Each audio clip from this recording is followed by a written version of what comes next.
시편 51편 1절에서 8절 말씀을 통해서 우리 안에 기쁨이 있으려면 이라는 제목으로 함께 말씀을 나누고자 합니다. 한 부모한테 전화를 해봤어요. 이제 아이가 이제 초등학교 들어갈 나이인데 그 부모님이 아이가 너무 놀기만 하고 그리고 뭔가 삶에 공부나 아니면 다른 여러 가지 준비를 하려는 마음이 없어서 걱정이 많다고 이렇게 상담을 하더라고요. 그래서 제가 한 가지 물었어요. 그러면은 그 아이가 그렇게 뛰어놀고 이렇게 노는 것도 좋은데 물론 이제 숙제도 해야 되지만 그보다 근본적으로 그 아이 마음에 정말 하나님이 계시고 또한 가정이 화평하냐 이렇게 물었어요. 그랬더니 어떠냐면은 아이가 너무 또 성경을 읽으려고 하고 또한 이제 어머니가 아이가 신앙교육을 하려고 하는데 그것도 잘 받아들이지 않으니까 너무 힘들다고 그렇게 얘기를 하더라고요.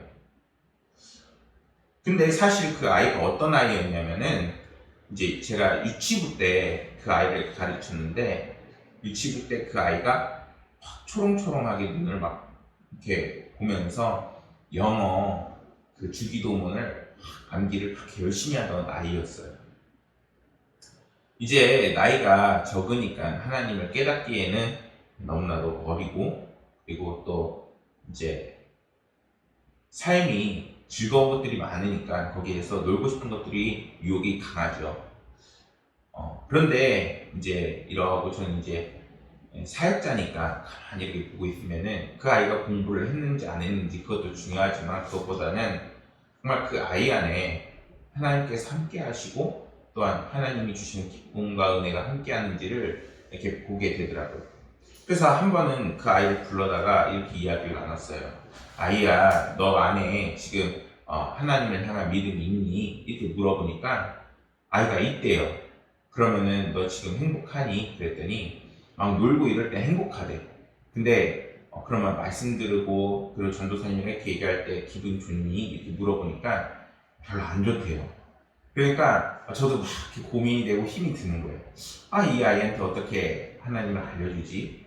그런데 아이야, 네가 하나님을 믿고 그리고 또 집에 가면은 말씀도 읽으려고 하고 엄마가 기도도 같이 해주는데 그걸 하면 어떠니? 물어보니까 좋대요.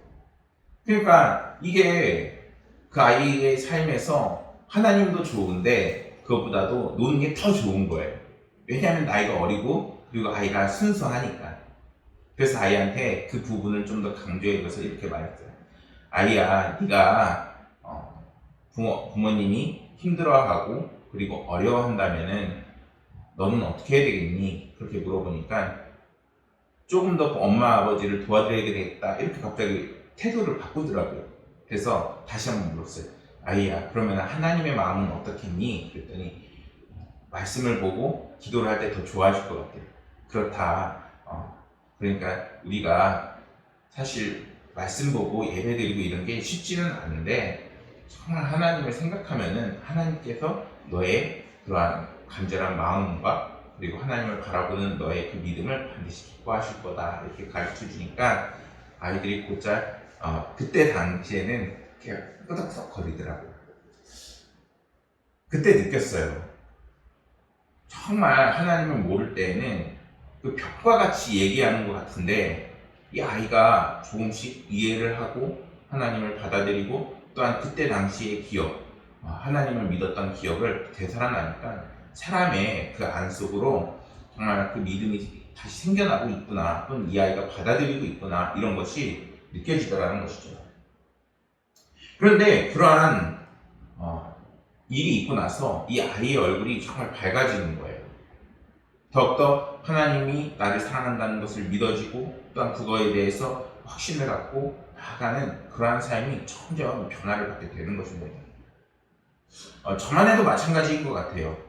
저만 해도 정말 어느 날은 막 축상이 마치 뭔가 나쁜 일이 있었을 때에는 얼굴이 확 죽상이고, 그리고 기분도 나쁘고, 특히 지금은 코로나랑 여름 때문에 얼마나 우리 가운데 기쁨과 은혜가 사라지기 일쑤잖아요. 예배드리고 돌아서 나가면은 뜨거운 여름이 기다리고 있으니까 아우 더워 하면서 부채질부터 시작해요. 집에 가면은 어느새 예배드리고 그리고 은혜 받았던 것은 다 까먹었어요. 사실 말씀을 듣고 나아가면은 그리스도인이라면 말씀을 붙잡고 나아가야 하는데 어느새 환경과 어려움이 나를 덮치고 있습니다. 어떻게 보면은 그게 사람의 자연스러운 모습이에요.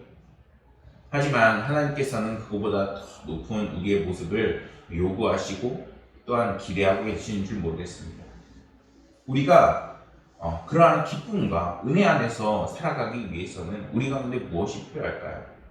그거는 아이 속에 하나님을 이해하는 그 마음이 깊어지는 것처럼 정말 우리 가운데 하나님을 향한 그 믿음과 은혜가 깊이 들어오는 그러한 은혜가 있어야 되는 것입니다.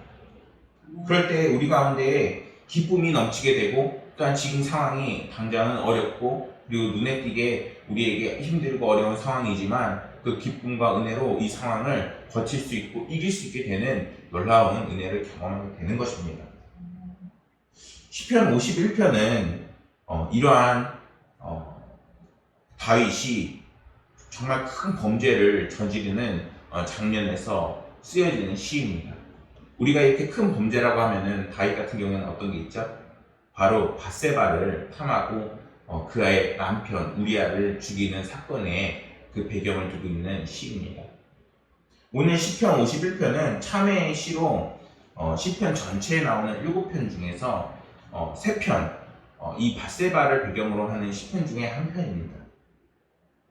다윗은 나단 선지자로부터 죄의 추궁을 받게 됩니다. 왕이여, 당신이 정말 그 곳간에 양이 한 마리밖에 없는 그 사람의 것을 뺏어서 자신의 것으로 삼은 악독한 그러한 상인과 같은 그런 사람이 아니겠습니까? 이렇게 이야기를 듣게 됩니다. 그러자 다윗은 자신의 죄를 깨닫게 되는 놀라운 은혜를 경험하게 되죠.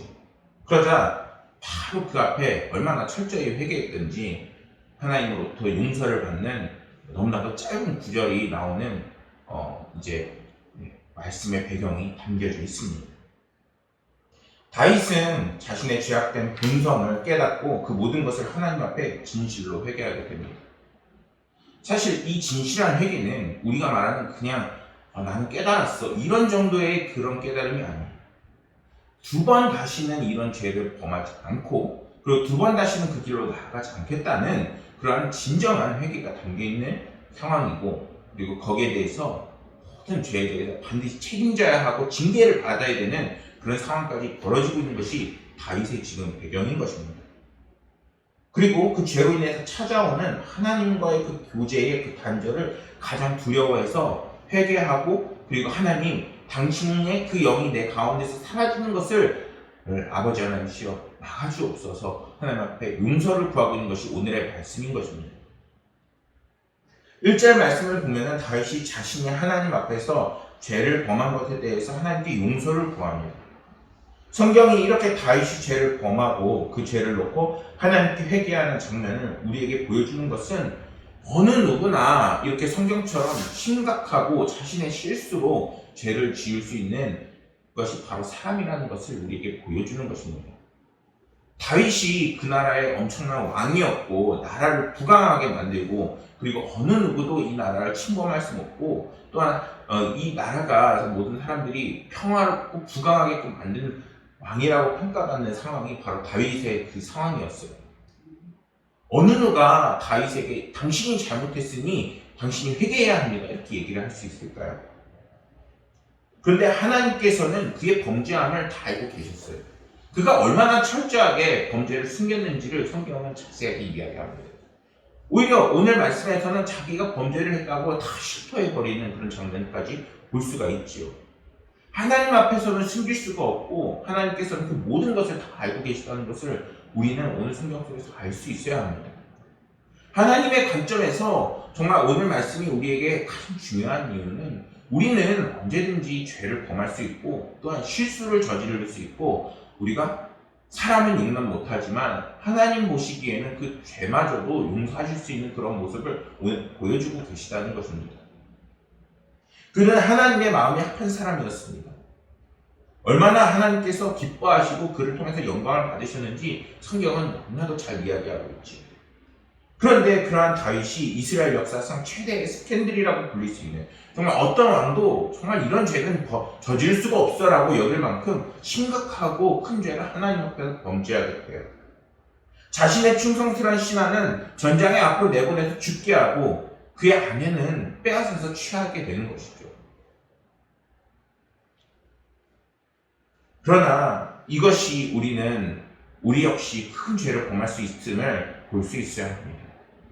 오늘날 코로나 바이러스로 인해서 우리는 너무나도 쉽게 하나님을 저버리고 또한 예배를 저버리고 또한 하나님을 저버리는 저희들의 모습도 볼 수 있어야 돼요.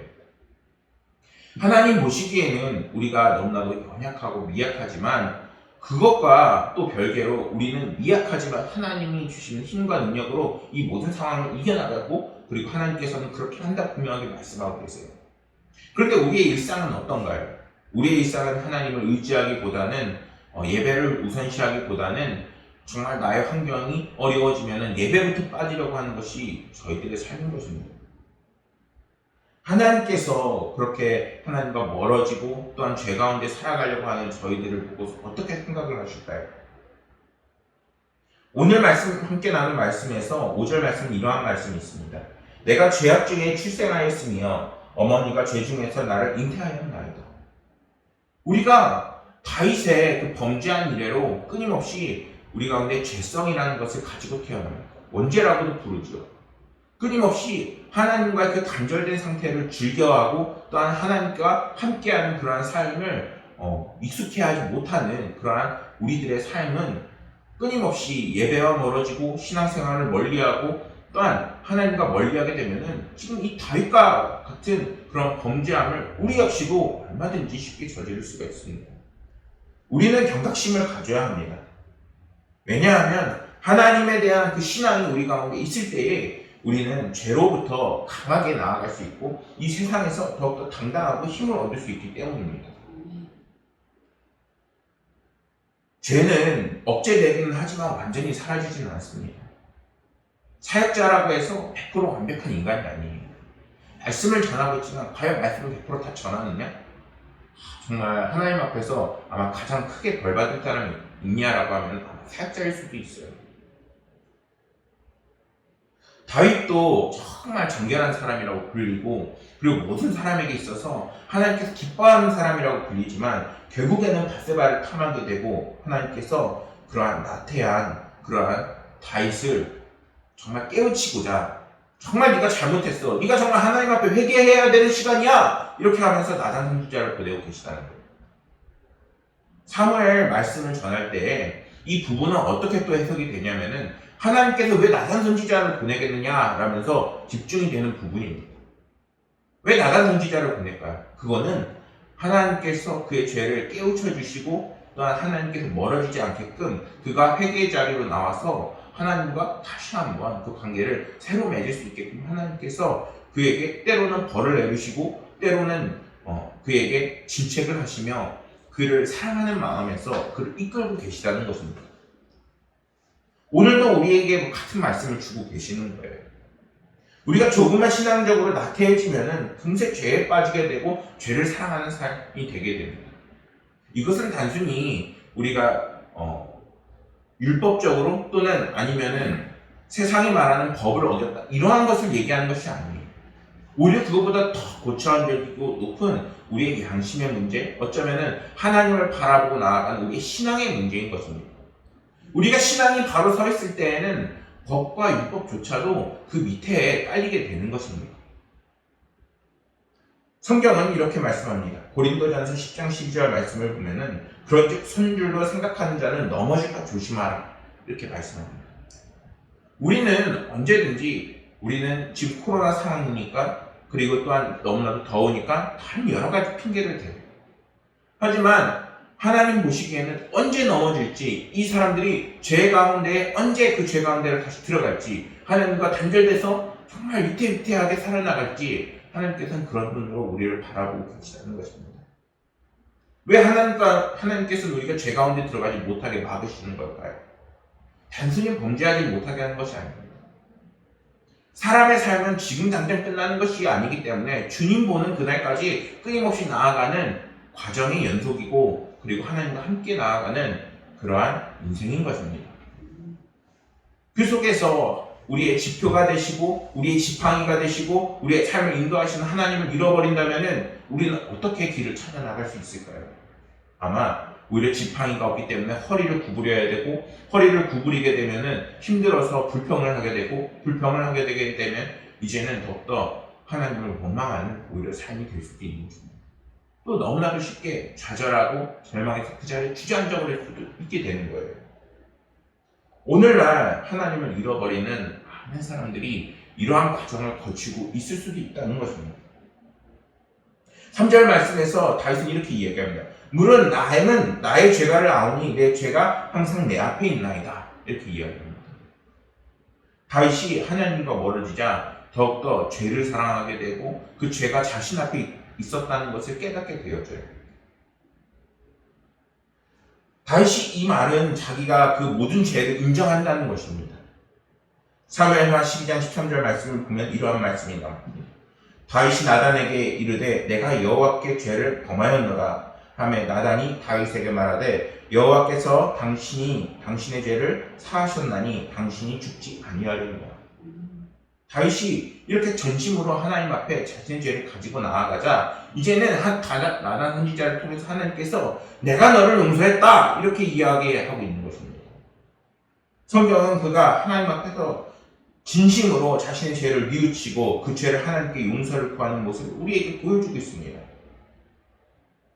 그리고 이렇게 다윗이 자신의 죄에서 인정하고 고백할 때 하나님께서는 그를 긍휼하게 다시 살피시게 되는 것입니다. 과연 오늘날 살아가는 우리들에게 하나님을 바라보지 않는지, 또는 하나님과 멀어지려고 하는지, 하나님과 동행하지 않으려고 하는 그 죄가 우리 가운데 과연 있을까요? 요한일서 1장 9절 말씀을 보면은 만일 우리가 우리 죄를 자백하면 그는 미쁘시고 의로우사 우리 죄를 사하시며 우리를 모든 불의에서 깨끗하게 하실 것이라 이렇게 말씀합니다. 요한일서 1장 9절입니다. 하나님께서는 요한일서의 이 말씀과 같이 우리의 죄를 알고 계시고 진실하게 나아가면은 우리를 정말 그 모든 불의에서 깨끗하게 하실 것이라 말씀하십니다. 오늘 함께 나눈 말씀에서 이 말씀을 강조하는 것은 죄를 인정하고 고백하는 것을 우리가 정말 모르는 삶을 살아가고 있다는 것입니다. 대표적으로 그러한 삶이 성경 속에서 누가 있나요? 바로 다윗의 전대왕 사울이 그러지 않았습니다. 사울은 하나님 앞에서 범죄를 하고 저지르고 그리고 그것에 대해서 결국에 하나님 앞에 회개하지 않게 돼요. 하나님께서 몇 번이나 사무엘 선지자를 통해서 그에게 회개해야 되고 그리고 그가 잘못했음을 계속 깨우쳐 주지만 그것에 대해서 하나님 앞에 제대로 가지고 나아가지 못합니다. 왜 그럴까요? 자신의 그 부끄러움을 그것을 제대로 고백하는 용기가 그에게 없는 것입니다. 우리가 하나님 앞에 죄를 짓고 그것에 대해 분명히 부끄러워하고 그리고 그것에 대해서 돌이켜야 되는 것은 분명히 맞는 것이지만 그것보다 가장 먼저 해야 되는 것은 부끄러움에도 불구하고 하나님 앞에 그 모든 우리의 잘못과 그리고 우리가 고쳐져야 되는 부분들을 가지고 나아가야 하는 것입니다. 오늘날 우리가 이 핑계 저 핑계 되는 것이 아니라 더욱더 하나님께서 영광 받으시고 또한 하나님과 다시 관계를 맺고 또한 하나님을 바라볼 수 있도록 우리의 삶을 전적으로 하나님 앞에 다시 갖고 나아가는 신앙의 결단이 우리 가운데 반드시 필요합니다. 법대로 한다면 그는 반드시 죽어 마땅한 사람이었습니다. 한나라의 왕이 돼서 자기네들이 정한 법도 지키지 않고 그리고 어느 누가 그가 존경하고 따를 수 있는 그런 상황이겠습니까? 그러나 다윗은 그 자신의 모든 것을 잃는다 해도 자기의 죄를 인정하고 하나님 앞에 가지고 나아가는 것을 고백하고 있습니다. 이게 단순히 자기가 하나님 앞에 가지고 나갔다는 게 아니에요. 이거는 시편이고 기록이 되어 있는 거예요. 그 말은 자신의 모든 죄를 이제는 다 드러나게끔 다 낱낱이 하나님 앞에 드러내고 있다는 것입니다. 그것을 오늘날 우리가 보고 있는 것이죠. 우리 가운데 숨겨진 죄는 없나요? 우리 가운데 하나님 앞에 고백 못하는 죄는 없나요? 우리가 그것부터 내려놓을 수 있어야 되는 거죠. 하나님, 나의 모든 밑바닥까지 아버지 하나님께서 만져주옵소서.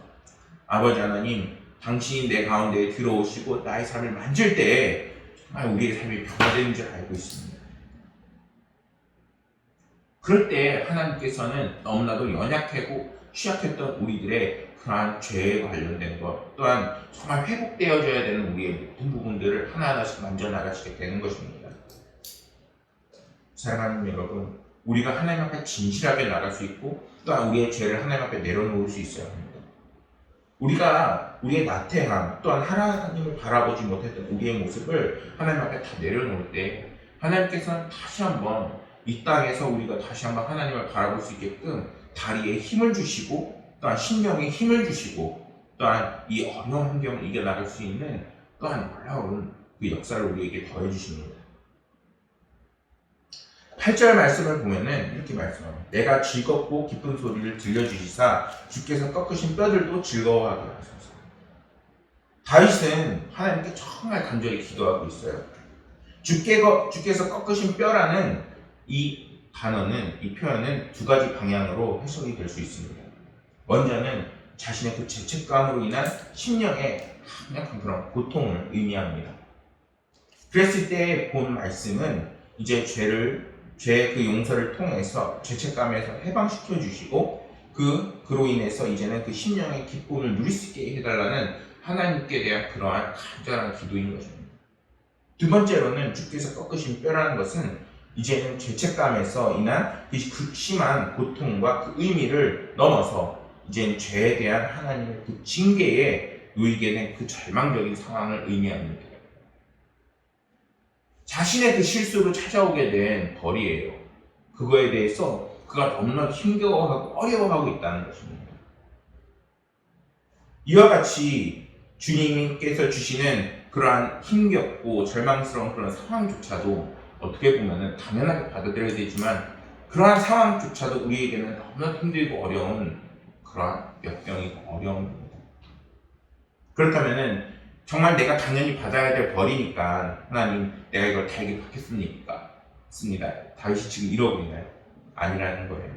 정말 자기가 실수했고 아버지 하나님 잘못했고 그리고 아버지 하나님 당신의 그 심령을 나에게 거두지 말아달라고 오히려 오늘 말씀에서는 정말 하나님 앞에 온 힘을 다해 회개하고 있는 모습을 보이고 있는 것입니다. 소망이 없는 자 그리고 절망 속에 있는 사람은 결국 그 절망에 묻혀서 죽을 수밖에 없습니다. 절망은 사람을 죽음으로 몰고 가는 그런 독과 같은 것입니다. 하지만 그런 절망적인 상황에 처한다 해도 하나님을 의지하고 소망을 잃어버리지 않는다면 하나님께서 이스라엘 백성들을 그 포로에서 귀환시키면서 정말 그 어려움을 겪으면서 더욱더 하나님의 사람으로 성장시키는 것처럼 우리를 절망 속에서 이제 더욱더 정금과 같이 나오게끔 반드시 이끄십니다. 다윗은 심각한 죄를 범하고 그리고 그것이 정말 자신의 절망적인 상황에 놓였다고 오늘 말씀을 하고 있습니다.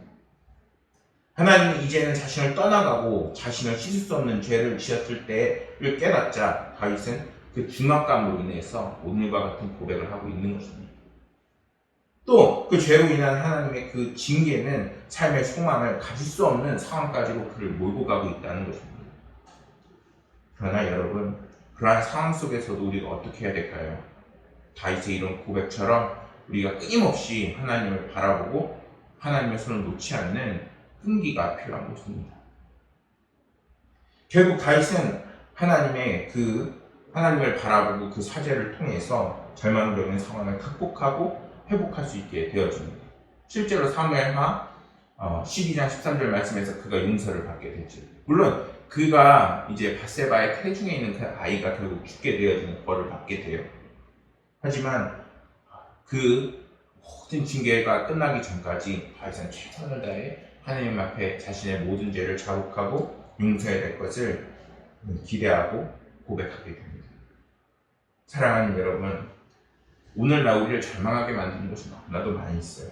우리의 환경이 있고 심지어 우리의 사람은 죄도 범하고 또한 실수도 있기 때문에 우리를 너무나도 죄 가운데 넘어지게끔 합니다.